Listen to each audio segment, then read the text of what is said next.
Well, welcome to the Startup Espresso. I'm Hall T. Martin, the host of the show, where we talk about raising funding for your startup and the time it takes to have an espresso. I hope you enjoy this episode. Hello, this is Hall T. Martin with the Startup Funding Espresso, your daily shot of startup funding and investing. Negotiating the valuation of a startup between the CEO and the investors is a major step in fundraising.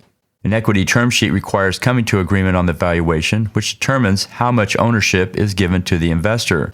Both startup and investor must now climb the valuation wall. Be prepared for the ensuing negotiation and the back and forth. It can be difficult to assign values when there is no product or revenue. One solution to this situation is to delay setting the valuation until you have the right investor and the right time. Switch to a convertible note, a debt instrument that converts to equity later.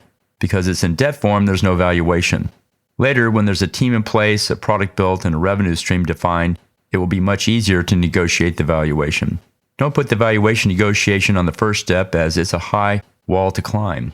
Thank you for joining us for the Startup Funding Espresso, where we help startups and investors connect for funding.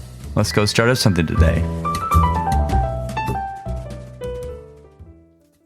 Hall T. Martin is the director of Investor Connect, which is a 501c3 nonprofit dedicated to the education of investors for early-stage funding. All opinions expressed by Hall and podcast guests are solely their own opinions and do not reflect the opinion of Investor Connect. This podcast is for informational purposes only and should not be relied upon as a basis for investment decisions.